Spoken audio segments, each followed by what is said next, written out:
afternoon and welcome to another edition of Valley Spotlight. This is a special edition. If you know me, you know how much I love the sport of baseball, and we're excited to help promote the beginning of Scrappers Baseball again this year, which comes up in just a little bit. So we're here at Eastwood Field getting ready for the home opener, and to talk a little more about that, I brought in the general manager. This is Jordan Taylor. You know him from years past, and we're back. Baseball's back. It is. We're so excited to be kicking off another season of Scrappers Baseball. Yeah, typically you'd be getting ready for another season, but last year when it was just kind of swept out from under you guys, that had to be a real blow. Yeah, that was tough. It was a real tough spot for all the teams in minor league baseball, not being able to have a season. But we're all fortunate that we're able to bounce back, and looking forward to a new year here. And not all the cities got minor league baseball back. We're lucky to have it, right? Correct, we did. There was a ton of support with our Save the Scrappers campaign. Politically, with sponsors, different community leaders really pushing to keep a team here, and we were fortunate to be able to do so.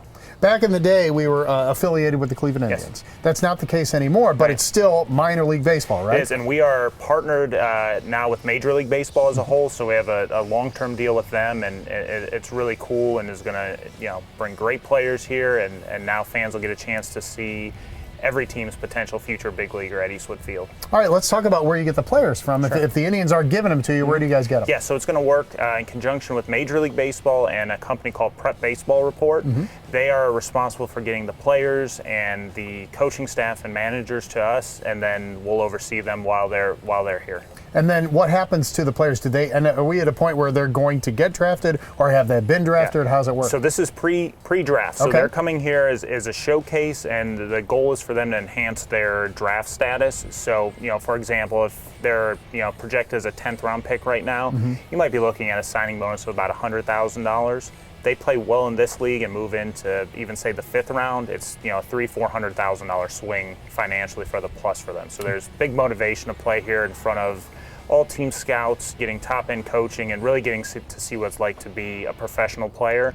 They'll get drafted and then go on to their whatever team selected them. I know you guys had some rivalries in the past with Batavia, State College, things like that. Same teams you're going to be playing against, typically? So there's a handful of similar teams that fans have been accustomed to seeing. So the State College Spikes, Williamsport Crosscutters, and West Virginia Black Bears, who were in the old New York Penn League. We also have the Trenton Thunder, who were the Yankees AA affiliate previously, and then also Frederick as well out in Maryland, the Frederick Keys. They were the Orioles long season affiliate previously. And so that's our group right now. Is there a name of the league yet? So it's the MLB Draft League. Okay. Is what it's called. Very good. And I think the coolest thing is Coco Crisp, former Cleveland Indian Coco Crisp, is going to be the manager. Yeah, that was huge. So really keeping that connection with Cleveland there, with really one of the more popular Cleveland Indians, I'd say, over the last decade, 15 years. So he's really looking forward to coming here, and is going to be a great mentor for these players and show them what it's like to be a professional ball player. Have you got to meet him yet?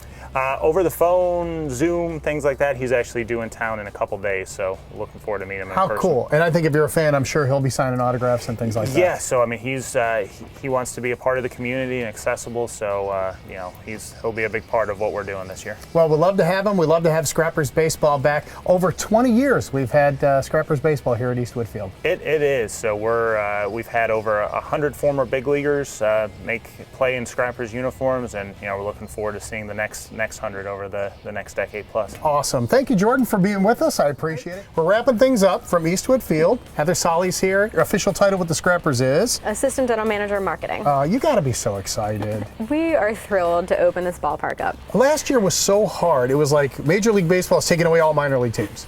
We still need the Scrappers. Then we have the rally, and then all of a sudden COVID hits, and then there's no baseball at all. It had to be awful last year. It's been such a long off season. Yeah, I know. Over a year. I mean, it's like over 600 days, I think, by the time we do end up opening up here at the end of May. So, what'd you guys do to keep yourself busy? We actually were very busy. I believe you. Fortunately, we did have some different tournaments, some high school games, and different events like that on the smaller scale that we were able to do over the summer. And then obviously starting up with a new league and new promotions and ticket packages and all of that in a very condensed period of time. kept us very busy from the beginning of the year until this point. Well, let's talk about opening weekend. Yeah. 5-game series, right? 5-game series that actually starts on a Wednesday. Wednesday before Memorial Day. Wednesday, the 26th. Yeah, and so give me some of the promotions that are going on, because you guys, the best thing about this place, you don't even have to know the names of the players. The promotions are almost worth coming in. Absolutely. So we have 2 fireworks shows that homestand. So opening night, Wednesday, and then Friday we'll have fireworks. Okay. We've got Buck Night on Thursdays, dollar GA tickets, hot dogs, drinks, all that fun stuff. Yeah.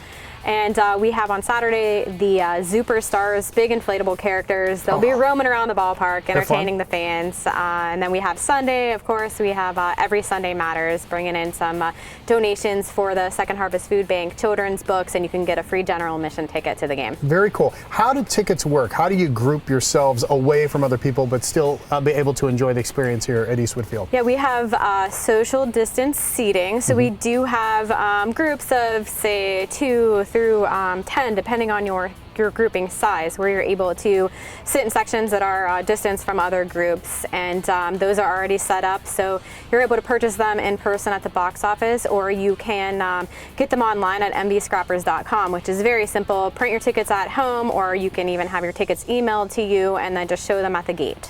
I've heard some rumors that the rules might be changing starting in June and things like that, but when people come in, they need to wear a mask. We took ours off for this interview, of course, but they need to wear a mask. But once you sit down, you're okay and good to go? You do need to wear your mask unless you are sitting in your seat while you're eating or drinking, watching the game. So, if you're anywhere in the ballpark which less than 6 feet in the concourse, high traffic areas, you should have your mask on.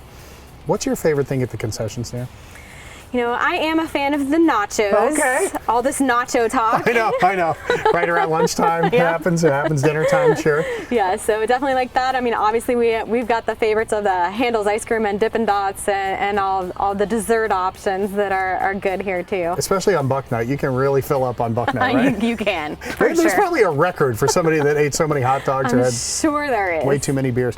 If you missed the early part of the show, Coco Crisp, who was a mainstay for the Cleveland Indians in their glory years, is the manager here now. Have you had a chance to talk with him at all? I have not met Coco Crisp yet, but I'm definitely looking forward to it. Are you pumped? I'm so excited. That's awesome. It's a fan favorite for this area. Everyone's been very, very excited about it. Yeah, and he is going to make himself a part of the area too. I was glad to hear that. Yes. So he's going to be signing autographs for fans and things like that too. He's excited to be here. It's going to be a lot of fun. If you don't know the players, that's okay. We're all going to get to know them together. You're going to see the same rivalries that you've seen in the past, and it's going to be a lot of fun. Opening night, May 26th. May 26th. Do we always start right around 7 o'clock? 7:05 first pitch. Okay, and then on the weekends the times change a little bit. 7:05, except for Sundays. Those are at 4:05. Yeah. Who's doing the fireworks this year? So we have Phantom is on opening night. So Phantom Fireworks show then. American Fireworks does the Friday night shows. All right. Is there anything else I'm forgetting? Any other important detail on our promotion schedule online, mbscrappers.com. Yeah, they have a wonderful website. You can go to it. So the show airs on May 16th. May 15th, Saturday, is the 40th anniversary of Len Barker's perfect game. Last perfect game for the Cleveland Indians, last no-hitter that anybody's ever seen for the Cleveland Indians, not against. So I remember that night very well. It was on TV on Channel 43 in Cleveland. Unfortunately, I think it was a Friday night, and I was watching Dukes of Hazzard instead. And I should have been watching that game. It was history.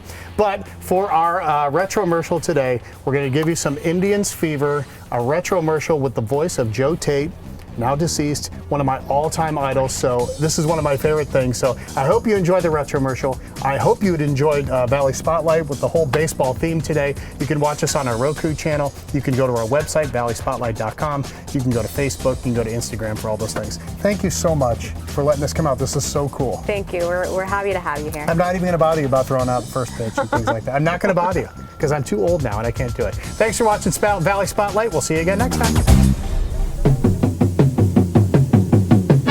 Indian fever. It starts with the very first inning. Tuesday night at 8:30, it's the first Indians telecast of the 1981 season against the Texas Rangers from Arlington. This is Joe Tate inviting you to watch Indian Fever right here on Channel 43. So watch Indian Fever, be a believer on Channel 43. if you like this video, subscribe to Valley Spotlight on YouTube and be sure to click on the notifications bell so you know when we've got some new stuff. You also can like us on Facebook, follow us on Instagram and Twitter, and subscribe to us on Vimeo or our Roku channel.